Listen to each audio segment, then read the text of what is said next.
the Podfix Network.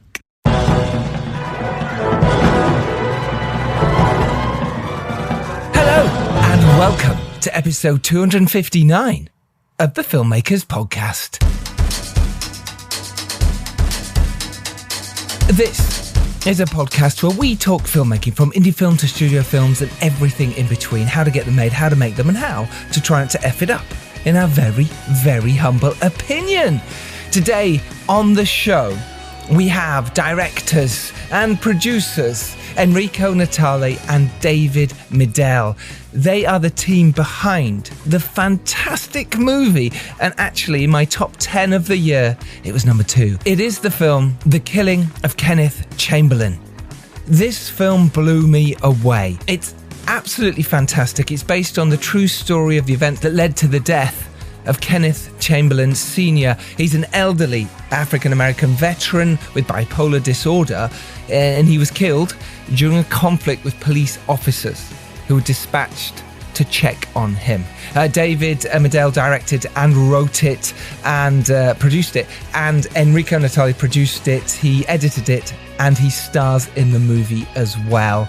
It is a tour de force of filmmaking, and it is a lead performance that will blow you away. It should be Oscar nominated. The film has already been nominated for a Spirit Award for Frankie Faison. If you don't know who he is, he has starred in films such as Coming to America, Do the Right Thing, White Chicks, Maximum Overdrive, Fatherhood, I'm Your Woman, The Grudge.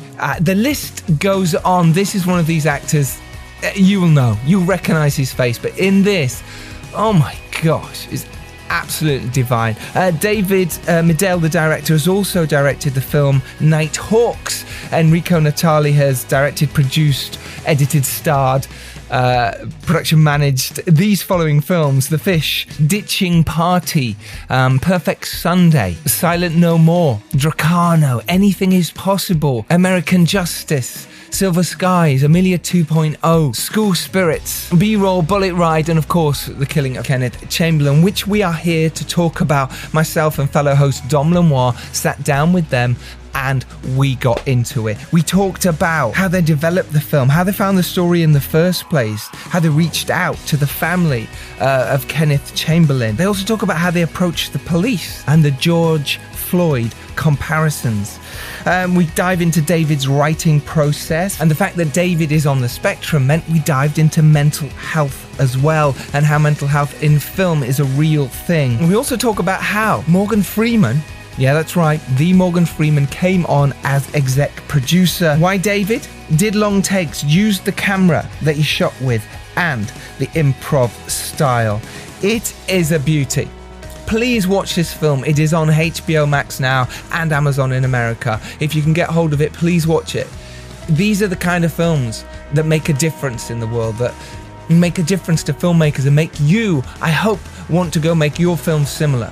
That can make a difference, that can do something to change the landscape of this world, to make people think differently. And this is one of those films, and it had me, and I love it. I am Giles Alderson. If you didn't know, I've just got back from New Mexico.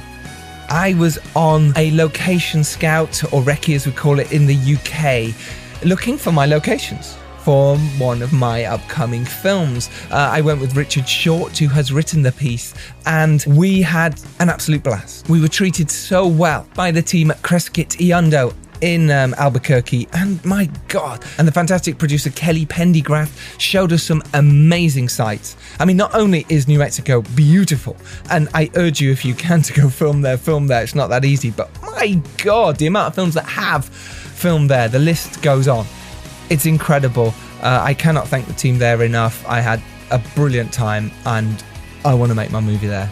Fact. So I'm going to do everything I can to make that happen, and I will tell you about it when I can. There's no point telling you about it if it's not going to happen, right?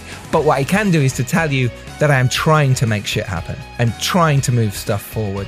We have the script ready, we have some cast already attached, some big names, and we're now pushing forward in financing and getting a studio behind us.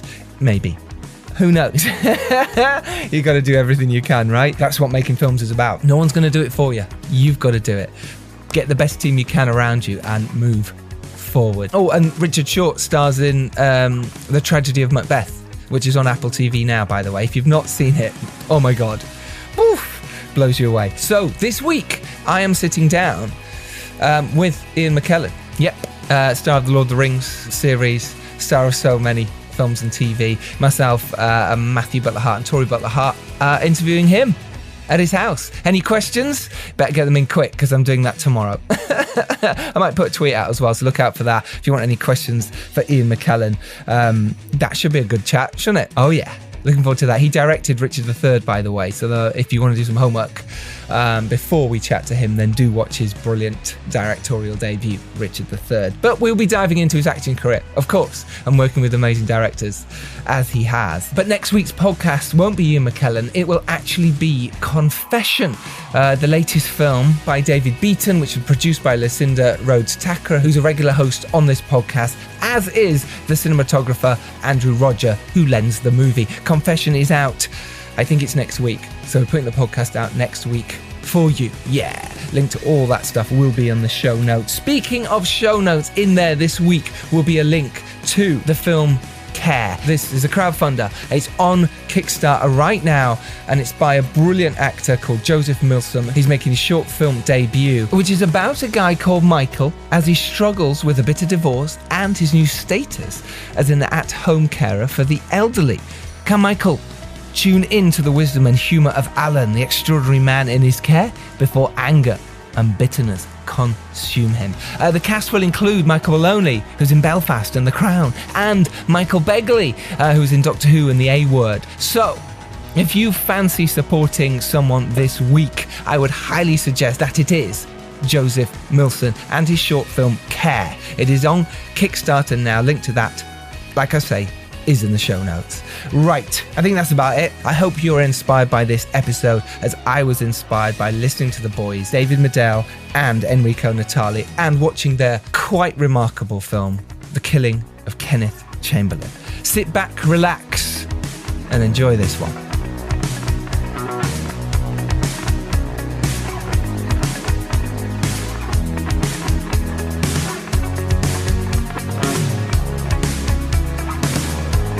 Hello, boys. Hello. Me and Don were talking earlier about how we both love the film and how it touched us and how important it is and just how brilliant a movie it is.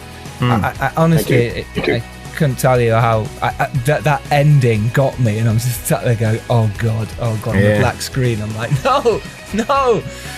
Just brilliantly well done, boys. Really well done. It's impressive. Thank you. How are you feeling now? You're getting all the the plaudits at the moment, the Spirit Awards nominations last night, the awards, the Gotham Awards that you've won, some of them already. How's it feeling right now to be on this journey, right in the middle of it, right in the heart? It's pretty incredible. I mean, like, honestly, as filmmakers, you always want those accolades and you always want people to appreciate the work that you do. But this film is so much more than a film. It's so much more than just another movie. It's a true story of a tragic life that came to end, and it really is. We feel that weight, as filmmakers. We feel that weight to make sure that the story gets heard and seen, and we feel a tremendous amount of pressure to do everything in our power to get the story out there, because we're very close with the Chamberlain family. Particularly Kenneth Chamberlain Jr., who's been fighting for his father for 10 years. November 19th was the 10-year anniversary, which was HBO Max release of the film, was the 10-year anniversary of his killing. And he's been fighting for his father the entire time. And we know how important this movie is for him, in hopes that, the world and country will kind of stand up and finally fight with him. Beside him for his father, because it's tragic. It's absolutely tragic what happened to him. And, we felt very strongly about telling the story, but as the years have gone on that we've worked with Kenneth Chamberlain Jr. in particular, we have a deep love and admiration and respect for what he's done, and his voice in the social justice community is so incredibly important. So, the awards and the nominations are incredible, and they're so great. And particularly for Frankie Faison, who We just can't. I mean, I think he's the performance of the year. I think he's, absolutely incredible.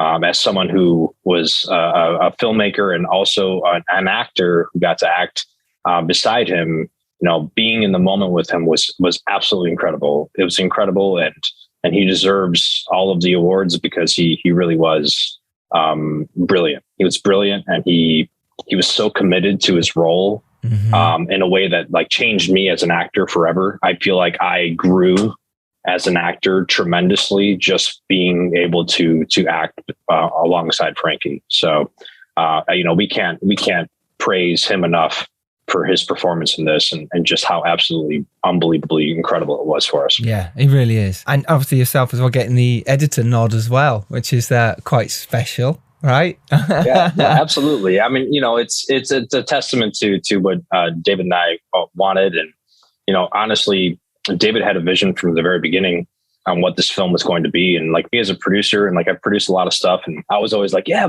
maybe we should get that dolly shot, or maybe we should get that, and he was very, very clear. Like, no, handheld, this is all gritty, realistic. And he stuck to his guns. And I think in the editing process that came very clear. And we worked very hard to kind of have this feeling of, you feel the pace from start to finish, where you start off kind of longer shots, more like, you're feeling kind of him, sludging around the house, just like moving very slowly. The shots kind of depict that. And as it gets further into the movie, you start rapid fire cutting, until that very end sequence, which is just like, it was a nightmare to edit. It was absolutely insane to put that together. But it was like every half second you're cutting, and it was just like the feeling of anxiety that it puts you through. I think we wanted to capture that. We wanted to capture what it might be like to be Kenneth Chamberlain Sr. in that moment. Totally.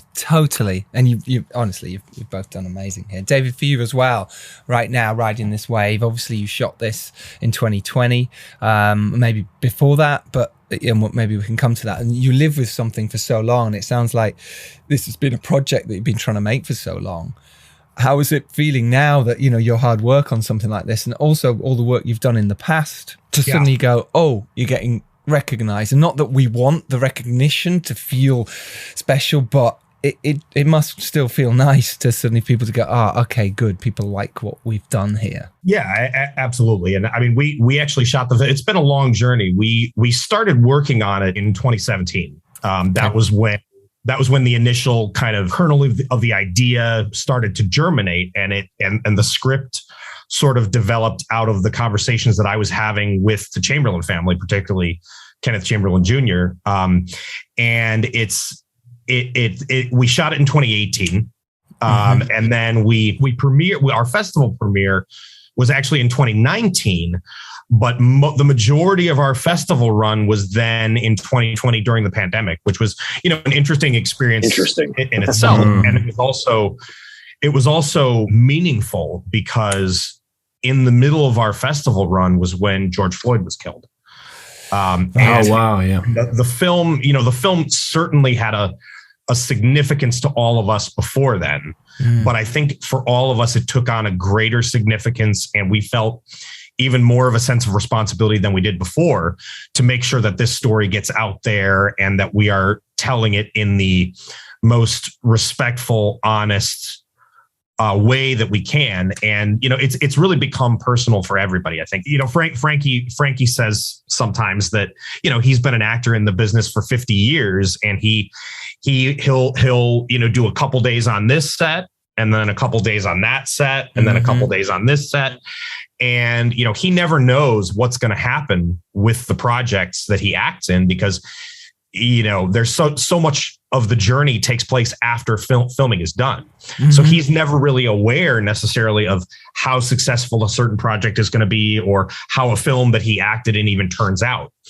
And one of the things that I think, has been great for us is that this has turned out to be one of the films that's been kind of the most meaningful in his career. I think not only because he has a lead role, but because he's developed such a strong relationship with the Chamberlain family and has been such a powerful kind of spokesperson for the film. He's kind of ended up being the public face of the film, and he's become a really powerful voice for it and for the Chamberlain family. So that's been one of the most incredible aspects of making the film. And I think that the personal aspect for me, not only comes from having gotten to know the Chamberlain family. We've become extremely, extremely close with them, and Kenneth Chamberlain Jr.'s voice has really been the most important voice behind the film for the whole entire process. But I think, given my background, I worked with individuals with special needs for many years and emotional and behavioral disorders. And I was a special education teacher, and I'm actually on the autism spectrum myself. And, having my own mental health history, my own history with being on the spectrum, as well as the work that I've done, has made this story really personal, because, not only is this film about the way that, the historical tense relationship that there has been between communities of color and law enforcement. It's also about the fact that people with mental health challenges and people with autism and other developmental disabilities are disproportionately likely to be injured or killed by police officers. There's news stories every single day about that. And so it's been really personal for me for those reasons. And that's another reason that it's just been very gratifying to be recognized in the way we've been recognized. Yeah, that's amazing. I mean, on both those counts. I think in these days as well, like especially like with autism and the spectrum, it's something that's becoming like increasingly more, a current that people have. There's a very big scale on there, and a lot of people aren't diagnosed and function and carry on with their lives, and no one has any idea. And some people go their whole lives without that. So to be able to sort of access that and tell these stories is absolutely amazing. So, I mean, going back to the Chamberlain family, how did you sort of come across this story, and how did you begin that collaboration in terms of you as a filmmaker versus you telling an original story that has to be treated very sensitively? Yeah, I found Kenneth Chamberlain Sr.'s story online. And it resonated with me, for kind of the reasons that I just mentioned. It resonated with me really personally. And the more research that I did on what happened to Kenneth Chamberlain Sr., the more I realized that these officers were completely misguided and ill-prepared in their approach to interacting with somebody who's suffering from a mental health crisis. As a special education teacher, and, a behavior therapist, I worked as a behavior therapist for a while. And, obviously being on the spectrum myself, I've been through very extensive crisis management training. And I've been involved in crisis situations with people with mental health challenges and emotional and behavioral disorders. And I've been on both sides of those crisis situations. And, I've seen them get resolved very smoothly and safely where nobody gets hurt. And I've seen them spiral completely out of control. And it was very clear that, obviously that's what happened in this circumstance, because the first responders were not prepared and were completely misguided. So I think it really drove home the importance in my mind of proper training and proper recruitment practices, all of those kinds of things. So that's really why it stuck out to me in the first place. And I ended up just reaching out to the Chamberlain family, and I started a conversation with Kenneth Chamberlain Jr. And the script was derived from there. He was able to send me a lot of great information, depositions, documents that his attorneys, briefs that his attorneys had written, those kinds of things. He was able to send me a lot of that information. So the script was really derived from the conversations that I was having with him, as well as the documentation that was available about the incident, whether it was the audio and video materials that you can find online, newspaper articles, interviews with, firsthand accounts, or documentation from the attorneys. I find that fascinating. And then to put that together, because you wrote it as well, David, didn't you? So then from that, are you now sort of piecing it together? Because always when we find stories, we find something that interests us. It's kind of like, why am I telling this story? Why me? Why are they going to trust you? So did you present something to them to say, look, here's what I'd like to do? Did you write something? Yeah, or add a thing to it that was fictional, that maybe filled in gaps that were useful to tell the story? Or Yeah. As with any film that's based on a true story, there's always we obviously had to fill in some of the gaps with our imagination. And for example, we decided to fictionalize all of the officers for not only legal reasons, but it just made sense to do that from a legal perspective and an artistic perspective, because there were as many as a dozen officers there at a given time on that actual day. Right. And that would have just been too many people to have in such a cramped space. It would have been confusing for the audience. So we decided to fictionalize all of the officers. And in my conversations with Kenneth Chamberlain Jr., I told him about my background. I told him that, I was a special education teacher. I've worked with individuals with mental health challenges for many years, and that I have my own mental health history that's complex, being on the spectrum. And I think it was, a combination of those conversations, as well as the fact that, because I think he had been approached before. He had been approached before about, people wanting to write a play or a book or make a film or anything like that, but it just never ended up coming to fruition. People lost track of it. It got sidetracked, those kinds of things. So I think it was a combination of the conversations that I was having with him and the fact that I think he sensed that we were committed. We were committed to making this film, that we understood the importance of this story, and Enrico as well. Enrico was involved in some of those early conversations as well, and I think that he understood that we took this seriously, and we understood the importance of the story. Did you come across any issues in terms of, obviously you're portraying like quite a negative slant, I guess, on how the officers behaved. I mean, one thing I think you do is very well is kind of show how the mental health is basically misinterpreted, and how the gung-ho of the police officers, and you kind of show how these things can happen. But at the same time, was there any kind of concern in terms of how you portrayed the police and that effect in how you developed the project? Yeah, I mean, I think even in filming the project, Kenneth Chamberlain Jr. Recommended that we don't release anything to the public, don't put on any press, just because he didn't know how they would react to it, in terms of the White Plains Police. We reached out to the police. They didn't want anything to do with us. They didn't want to talk to us or anything. But we did try, and we talk about this all the time. We don't want to. Our job wasn't to try to villainize all police officers or try to make a statement about that. Our job was to tell the story, and this story, what they did was wrong. And there's just no other way to put it. I mean, they did not have the capability of dealing with the situation properly, and it ended in a man's life was taken. And that is what happened in this story. And that's what we are trying to focus on, because, there's a lot of conversations being had in especially in our country about this very issue. And for us, it's very much about what happened in this story and in Kenneth Chamberlain Sr.'s life, the last 90 minutes of his life, and how they handled that situation. They were there for a wellness check.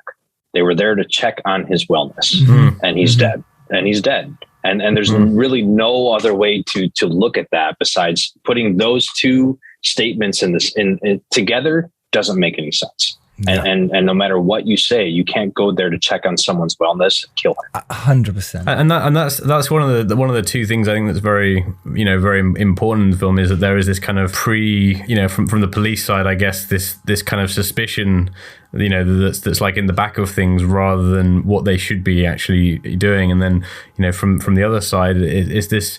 The thing that they don't seem to be able to comprehend is that there is this fear based on these kind of things happening. And it's, you know, to react negatively to that fear, it sort of escalates the situation rather than appreciating that's why that they're concerned, and then it sort of becomes this, you know, thing that goes out of control. And it was very clear in the film that you're right. That's why this is such an important story, and why we as filmmakers should tell important stories, because that's the great thing about film, right? And filmmaking is that we have a chance to tell stories that could make a difference, that could change something. And that's what's so fascinating about, you know, the killing of Kenneth Chamberlain, is the fact that you are doing that.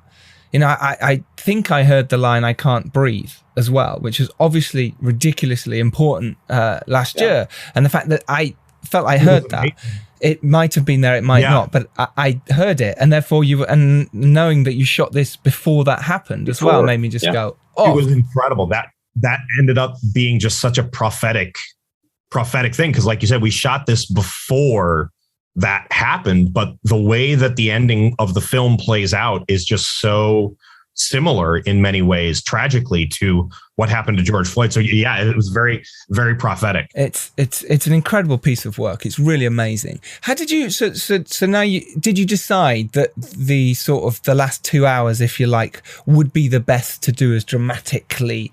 You know, you keep it contained, pretty much one flat, one corridor, you know, the stairs leading to it, rather than, because you could have taken it further. You could have seen the family or seen the police officers beforehand. Did you think about that? Did you think, hang on, how should we tell this story? And why did you plump for, you know, just being in this box, and which I loved, just being contained, and you couldn't get out, and I really wanted to.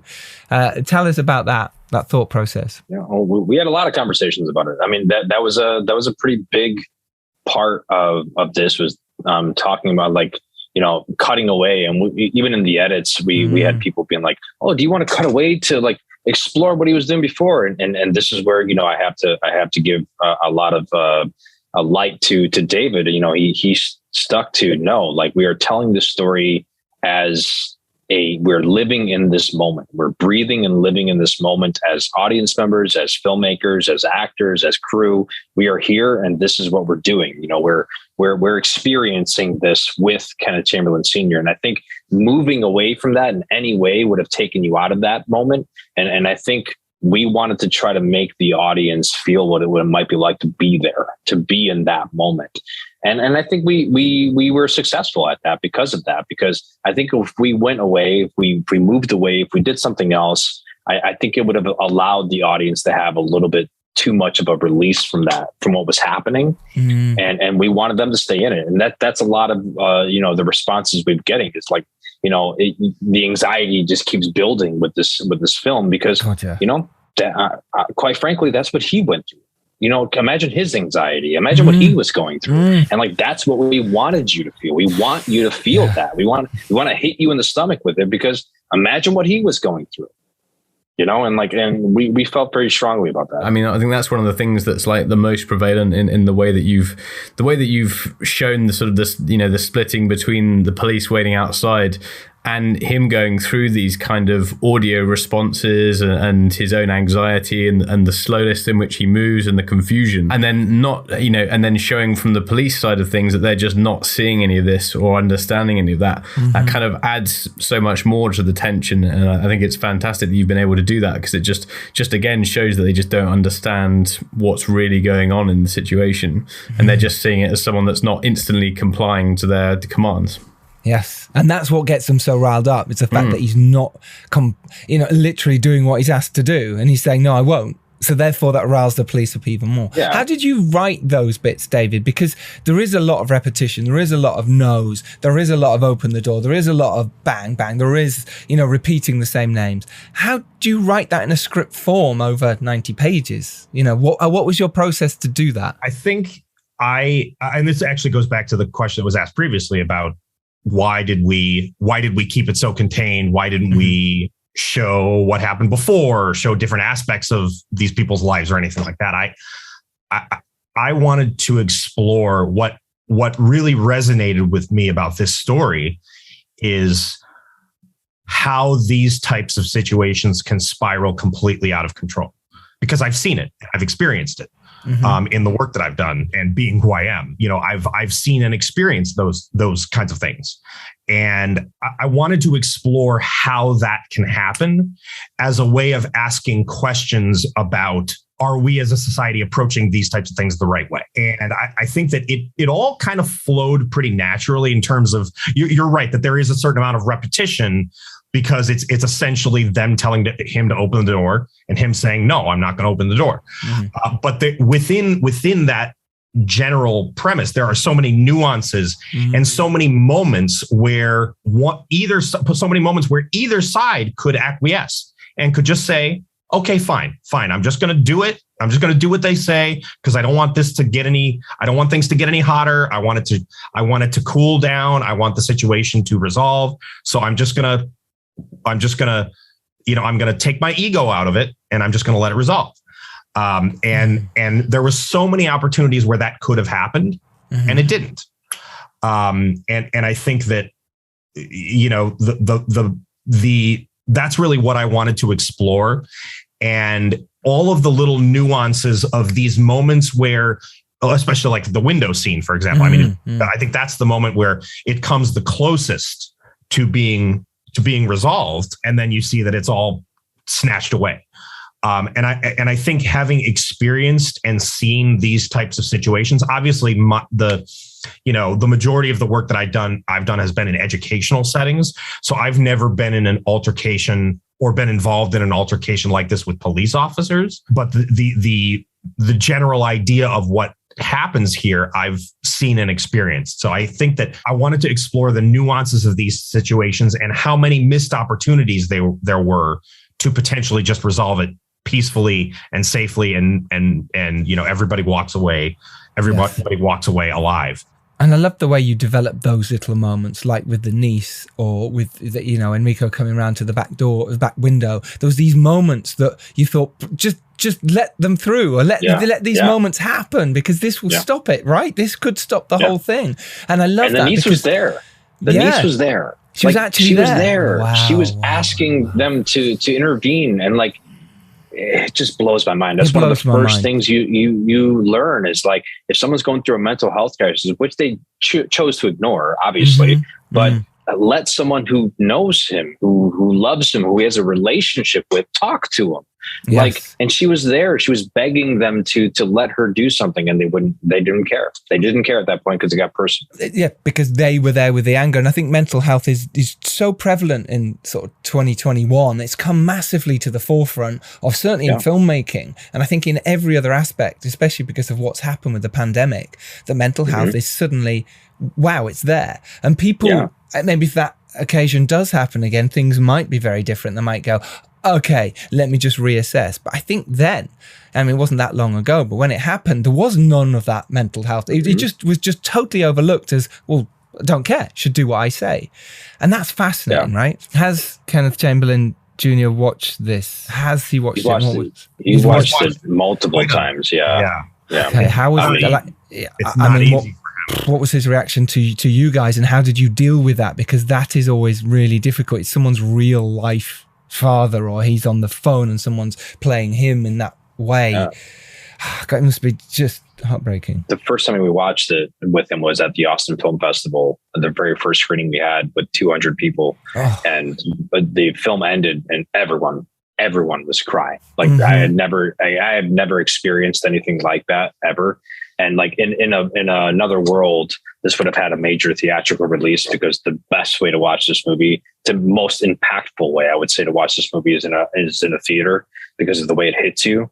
But everyone was sobbing, and we had an interview afterwards. We had a Q&A, and Kenneth went up there, and that was hard. That was hard. I mean, I was bawling. Everyone was just bawling, and he was, you know, he had to take a good 5 minutes to compose himself to be able to speak. And it was just one of the most beautiful but heartbreaking moments that I've experienced, I think, as a filmmaker. And, you know, and we've now watched it numerous times with him in many different settings, and it's always the same. I mean, it's always the same. It's really hard for him to watch this film. It is. It's obvious. It's very, very hard in the moment. And I think it's both a positive and a negative, because he obviously the film is very difficult for him and the Chamberlain family to watch, but I think they are absolutely happy and thankful and very excited that the film has been made, and that I think that the film, you know, they've been pursuing accountability now for 10 years. And I think over the past few years, the film has really been a bright spot for them in terms of their excitement about this incredible new tool. Word out there about their father's story and those kinds of things. So I think that it's been extremely, though it is difficult to watch, obviously it's been really, really meaningful for the family, and particularly Kenneth, to have this film and to have the support of the filmmakers and Frankie Faison and Morgan Freeman, who's an executive producer, and really, really meaningful. So I think it's complicated. I'm sure it's very complicated because it is hard for them to watch, but at the same time, I think they are very, very glad that the film exists. Yes. And I'm sure they are. It's a renewed interest in their story now that can easily fade. People want to push it under the carpet, and it's those in power, and they're like, no, this film, watch this film, and it's wonderful that you're getting all the publicity you are. It really, really is. So just to jump back a little bit, you've written the script, and you've come to Enrico with your production company, Red Bird, and you're sort of going, right, we want to make this.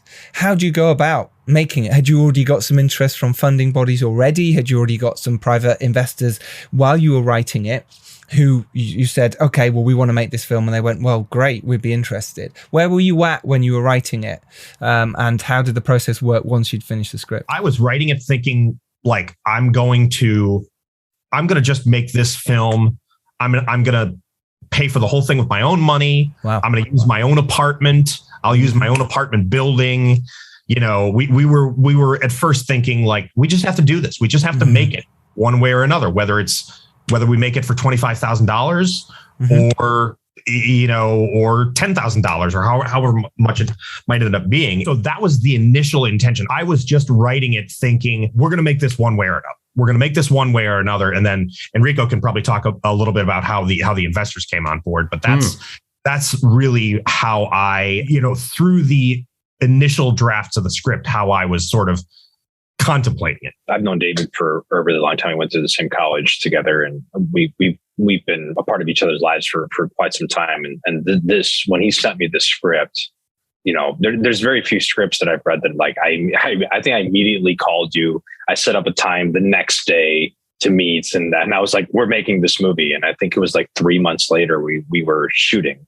So it happened very quickly because it was really powerful. And I happened to know investors who had just talked to me about making something very meaningful. And I had sent them a couple scripts about, like, a comedy about this and this. And, like, they were like, no, we want to do something. And then I read that and I was like, and so I immediately sent it. And of course they were floored, because pretty much everyone was who read the script, because it was almost, I mean, it's very powerful now, but it was very powerful as a script too. And so we moved very quickly. And then, I've produced a lot. So for me, it was like, put the wheels in motion and move immediately. And then I felt compelled to play Rossi, just because I felt like being that voice of really what the audience was feeling. I felt important to play that, but it was very much a thing that we moved pretty quickly at that point. I mean, we kind of sped right into it, and we cast very quickly. We got everything. We got our locations. We found our lead actor in Frankie pretty quickly too. Yeah, I love that. And you mentioned Morgan Freeman joined as well. How did that sort of transpire? Morgan joined after we were done. So we were in the middle of our festival run, I believe. And one of our executive producers, we're near the end. I think we had like one or two more to go. Yeah. Right. Yeah. One of our executive producers. Yes. Yeah, absolutely. We had already won. We won every festival that we were at, either an audience award or a narrative, the jury award. Yes. And we got towards the end, and one of our executive producers on our team, they got the project to Revelations Entertainment. And so, and that's Morgan's company with Laurie McCreary and Gary Lucchese. And so they all watched the movie and were floored and blown away. And, I remember when they told us that Morgan watched the movie, his response was, "Holy moly, do what you can to get me a part of this film." Was his response. And that was pretty great for us. I mean, obviously, who's not a Morgan Freeman fan? I mean, he's had such a decorated career, and he's been such a great voice for us. He's really helped amplify this story, being able to get a lot more press. And that was exactly what we wanted him to do, was come on board and help us, because we needed the help to amplify the story. We're a tiny little movie trying to make waves, and it's been incredible getting the Gotham win for Frankie, and now the Indie Spirit Awards. But we've been largely ignored by critics because they don't care about our movie. Our movie is very small, and it's been really, really challenging to get people to pay attention to us. Because of course, I'm a movie lover. David's a movie lover. There's a tremendous amount of movies out right now, and there's a lot of really, really good content. But we feel, we have our place at that table, and we'd love for more people to look at this, not just for the film, but for the story. And they do, and they will. I hope. Yeah, absolutely. And you're brilliant in the role as well. And I think to be honest, I think it's probably the best role you could take that wasn't Frankie's role anyway, because all the other roles are literally the other guy. It wouldn't be great for me as a producer on the project to be, the Jackson or but yeah, no, I felt a voice. It was a voice of the audience, and I felt like I could feel that. I could feel what the audience was going through. And I wanted to feel that for them. Yeah. How did you, because it was brilliantly well acted across the board, but and I definitely think it's brilliantly well written and directed. How did you, David, then direct the piece now? Did you do it in blocks? Did you do all Frankie's bit, in one go? Did you do all the corridor bits? It'd just be really interested to know. And then how did you work with Frankie and with the police officers to build up that tension, to build up that absolute frantic pain and anguish that was coming across the screen? It was like bleeding out the screen, which is incredible. It was an interesting process because it's just the magic of movie making. The apartment and the hallway were actually on complete opposite sides of the building. Wow. And so they are not joined at all. Got you. Okay. And we had to do some visual effects. I spent thousands of hours tweaking visual effects to make that illusion sell. And most of the time when Frankie is talking to the officers, they weren't there. He was talking to a production assistant off screen. Wow. The production assistant was just reading the lines. And the same thing for the officers. The officers, our production manager was behind that door reading Kenneth's lines. So the actors really had a lot of weight placed on their shoulders in terms of using their imaginations. Because, as with any film, you have to use your imagination. The actors do, but I think the weight was even greater, and they really rose to the task on both sides, because it wouldn't have been, if we were just getting great stuff from Frankie and then the stuff in the hallway wasn't that interesting, the film wouldn't have worked. It had to be nuanced and interesting and compelling on both sides of the door. And it absolutely was. There wasn't a whole lot of directing that I had to do once we really got into the swing of filming. Frankie understood exactly what this character needed. And I just essentially, occasionally I would ask for, a tweak here or a tweak there. And there were a couple scenes that we had discussions about, in terms of like, okay, how are we going to block this? And where is it important? Like if these two characters are looking at each other, where is it important that they make eye contact? Because there are so few moments of eye contact in the film between Kenneth and the officers. We wanted to pick those moments very carefully. So, we definitely would discuss those kinds of things. And then on the officer's side, it was really a matter of figuring out the controlled chaos of everything that was going on the outside. Because there were times where we had, 10, 15 people with the officers, the residents, the niece, kind of being shoved and pushed around this little tiny hallway space. It was a small space. I tell you It what, felt incredibly claustrophobic watching I was it. like, I don't envy you. It was even smaller. I feel like looking at it now, it looks bigger than it actually was, even though it still seems it looks bigger than it actually was. So that was, we did long takes, very, very long takes, which I think actually helped the actors kind of stay in the moment because they didn't have to kind of pop in and out of character. Yeah. So we did really, really long takes where we were shooting potentially like 4 to 5 pages of dialogue in one take. Which was an asset in many ways because the actors were able to get really into these characters and not have to pop in and out of character all the time. But logistically, it was a challenge because we had to balance. Okay, on this line, 3 pages in, you're going to come over here and you're going to slip past this officer and you're going to bang on the door here, and just so many different pieces of action. So that was really the biggest challenge, I think, of the piece was coordinating the controlled chaos that was going on in the hallway and in the apartment. Because even in the apartment with Frankie, we were, he was doing 4 or 5 pages of dialogue all at once. And it was and really, really intense physically. It's intense. Yeah. It kept them in the moment. It kept all of us in the moment, though. I mean, I would say, like, I remember, because we scheduled it. And so, like, I knew going into it. And, like, I'll have to say this. For me, the very first scene I ever shot was the window scene. That was my very first scene.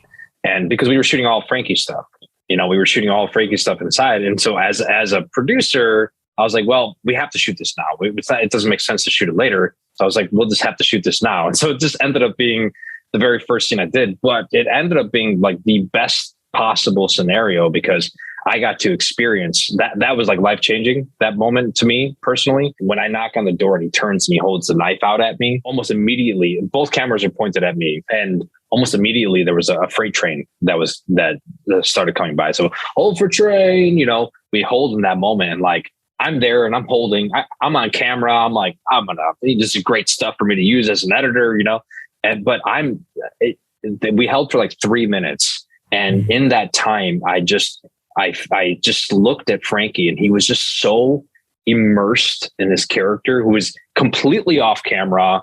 We're not even doing anything. And he's so immersed in his character staring at me. It was like the most profound experience I've ever had as an actor. Just like to experience someone doing that at his level was just so incredible. And we finished the scene and it was such a powerful experience. And I went to David and I was like, we have to have the other actors watch him. We have to have them watch him. They need to see what he's doing. And so we called all the other actors in the next day when they weren't even working, just so they can literally watch Frankie perform. And they were blown away. And from that moment, I would hear the actors on set that when it was on the officer side, be like, guys, remember what Frankie's doing. Remember what Frankie's doing. Remember. And like, they just use that as motivation to kind of heighten their level of performance. So in so many ways, he elevated this movie to a different level. And but yeah, that's really unique that like that first scene, which happens to be like the climax of the movie, the pivotal point of the movie. Yeah. And it just happened to be the first scene, and it worked out because of that. We got to recognize how important it was for the other actors to see him perform. I love it. I love seeing actors in those moments. And David, you must relish that when you've got an actor as gifted as Frankie, and you're going, well, I'll just turn the camera on. Go for it. We knew. I mean, it's funny because we didn't shoot in sequence. We didn't shoot in sequence, but the first thing that we happened to shoot was him laying in bed, activating the thing and taking it off. Right. But we in general, we did not shoot in sequence, but the first moment of the film just happened to be the first thing we shot. And most of it is just Frankie snoring. Most of it is the character laying in bed and snoring and taking this thing off. And even from that first moment, I was like, even just like Frankie could even his snoring's good. Even the snoring. Such a good snoring. Wow.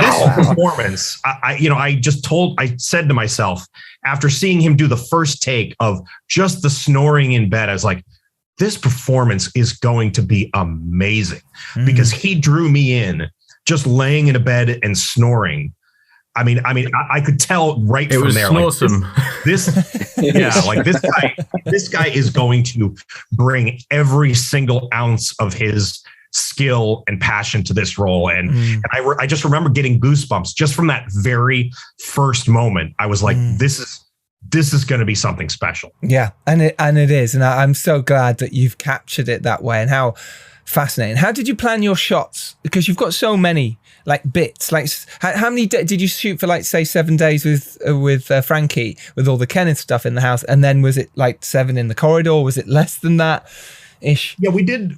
It was a 12-day shoot altogether, so it was very quick. We had 8 days in total with Frankie. And then 8 days in total with the officers, and 4 of those days overlapped. Oh, okay. No, it was 4 days overlapped. So, I was like, you can't count. No, yes, of course we've got the overlap. And planning out the shot, it was a very interesting process because our incredible DP Cameron Petramali had never shot a film like this. He'd never shot a film in this style. I checked his own. I was like, oh, hang on, because this guy's amazing. What amazing cinematographer here, and not done a feature from what I could see. I was like, wow, okay. He's got a couple. Yeah, he's done a couple. I've worked with him before in the past and edited a few of the stuff, but this is a very unique style that I think could have fallen flat on his face if he didn't, and a testament to our camera operators as well. Were just, dancing with Frankie the whole time, moving with him. And, they did an incredible job, and the whole camera team was absolutely incredible. Yeah, especially on those long takes as well. Because, you do a 5-minute take, someone's pouring their heart. You don't want to miss the focus on anything. Exactly. The hallway was a really interesting space because you have, the slats in the banisters, you have all of those diagonal lines with the stairs going up and down. And so what we tried to do was we tried to kind of take a voyeuristic perspective on the apartment too, but especially the hallway, as though the residents were like peeking around the corner, or like peeking through the slats in the banisters to see what was going on up there or down there. And Cameron and the camera operators just did an incredible job of finding unique angles, unique perspectives. And we would do, a lot of it was improvised. We planned out we went through certain scenes and talked about, okay, I definitely want the camera here for a couple takes and here. But a lot of it was improvised. We would just do a couple takes with the cameras in certain positions, and then we would switch it up and we'd say, okay, now we're going to flip the cameras around and we're going to have one here and one here. And our camera operators, as Enrico was mentioning, had just very, very good instincts about when to pan, when to do a snap zoom, when to shake the camera, how frenetic. They had good instincts with how frenetic the movement was supposed, because it's a style that a lot of filmmakers attempt to use, but it's not done successfully. Like I think, Paul Greengrass is kind of that's kind of what he's associated with. And then filmmakers like Catherine Bigelow have used it very successfully. But I think that handheld And now that handheld style has kind of become a crutch. And now David Midell. That's right. right. But there's a lot of potential landmines that you can step on using that style. But our whole camera department really, really did an incredible job. They did a lot of research. They watched a lot of Catherine Bigelow and Paul Greengrass films to really, understand what worked and what didn't work with that style. Yeah, it certainly didn't feel unmotivated, and I think when it's over movement and there doesn't feel like there's any kind of sense or reason to why the camera's moving, then it can be extremely off-putting. But yeah. Exactly. But when it just naturally feels like you're part of the energy of the people in the scene, that's when it's sort of done right. And I think you guys managed that. David, this is your second feature, right? Your first feature was Night Lights, is that correct? Right? Yeah. So your first feature, Night Lights, and then moving on to the killing here of Kenneth Chamberlain. What did you bring to it. What did you learn from that first feature that you brought to the second feature? Probably more than I'm even aware of. I think, I mean, so many things, like, just having, even though it was a completely different scale, completely different genre, different content, different stylistically, there was just so many things about the filmmaking process that, having been through it once, there was a certain amount of like, okay, I've done this before, and I know, I understood the mistakes that I had made on that film, even though I'm enormously proud of that film as well. I think it's a really great film that's obviously a very different genre, but probably more than I'm even aware, because I'm sure the experiences on Nightlights, and Enrico's produced and directed features before as well. So I think both of us were able to bring all of that experience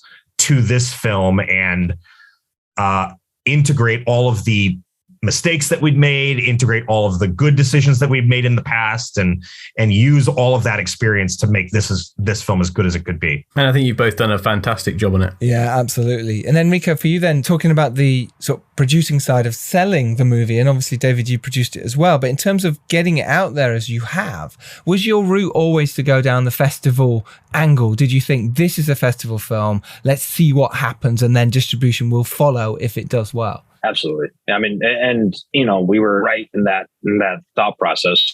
We did very well in the festivals we played at. I always thought this was a festival darling. This would do well in that circuit. And we got enough recognition to get Morgan Freeman on board, and that kind of spiraled things from there. And again, I always say we're the little engine that could. We're a very small movie trying to do big things and trying to tell a story that deserves to be told. So our promise to Kenneth Chamberlain Jr., I told him at the very beginning was that I would do everything in my power to get your father's name on a national level. And, we're very close. We're very close to that happening. There's a lot more people talking about the movie now and talking about what happened to him and the outrage that's pouring out from that. So we hope that continues, and we hope that people continue to look at this film and figure out what happened and kind of rise up and shout Kenneth Chamberlain Sr.'s name together. 100%. And speaking of which, where can people see it? Yeah, HBO Max, and it's pretty much available anywhere that you can rent a movie. So iTunes, Amazon Prime, kind of all those places. Vudu, it's on Xbox. It's on a bunch of. Yeah, Voltage Pictures has the international rights right now, and so they're selling it. It just sold to a few territories in Europe. It's going to be selling in the next few months to the rest of the territories in Europe as well. But I've certainly seen enough people watch it internationally. I don't know how, but they've somehow managed to watch it. So if you could give your younger self advice, going back and doing it all again when you're at the start of your career, or maybe at the start of this film, like any advice you'd give to yourself or a young filmmaker? I would say, I think one of the things that I've learned about myself, as this applies to everyone to a certain extent, but one of the things that I've learned about myself, especially being a filmmaker on the autism spectrum, and I need to be mindful of taking care of myself and making sure that I'm getting enough sleep when I'm in the heat of shooting. I've learned that I really need to be mindful of those kinds of things, because I will get so engrossed in what's going on, which is great. And you need a certain amount of that as a filmmaker, especially when you're on set directing. But I will get so engrossed in what's going on and so dialed into the littlest tiny details that I'll completely abandon any type of self-care, or, my level of stress will just continue to rise and rise and rise. And I think for any filmmaker, it's being on set shooting, it's a good idea to remember to take care of yourself, get a good night's sleep. Like if it's a choice between watching if it's 10 o'clock at night and you have to be up tomorrow at 5 a.m. to start shooting. If you have a choice between going to bed and getting a couple extra hours of sleep, or watching some of the footage from the previous day, watch a little bit, but get your sleep, get enough sleep, because otherwise, like you won't be able to function as a director. you won't, at least that's how I am. Yeah, no, I completely agree, and I think it's one of the biggest pitfalls that people do is that they think they have to think about every micro problem, and what happens is that people's stress levels elevate, their caffeine levels elevate, the sugar levels elevate, the sleep levels reduce, and people then just aren't able to actually make rational, sensible decisions that will be much more important than that extra 10 minutes of prep the night before. So yeah, I completely agree with that. It affects your working relationship with people. You're more irritable. Yeah, exactly. Less collaborative, all those kinds of things. Yeah. Amazing. And the best place for people to find news of the killing of Kenneth Chamberlain? If they follow us on social media, all of our on Facebook, Twitter, and Instagram, our handles are Killing of KC Film. We update it daily. There's always new news coming out. That's definitely the best way to find out about information about the film. And then HBO Max is the best place to watch it if you have HBO Max. If not, it's available on any VOD platform. Amazing. Links to all that will be in the show notes. You can go out there, boys and girls, and go make your indie film. You can make something that can make a difference in the world. If you want to do it, then go and do it. And if you're lucky enough to rise up and do well, it is your duty to send the elevator back down. Thank you so much for listening. Thank you so much, David, for coming on. Thank you, David. Thank you for having us. It was a great conversation. Thank you, Enrico. Thank you guys so much. Thank you. And we will see you all next Tuesday. I can't wait to see what you lot do. Keep us in the loop. You know our Twitter handles. You know our Instagram. Let us know. Be inspired and go make your film as well. We'll see you next week. See you next week. Bon appetit.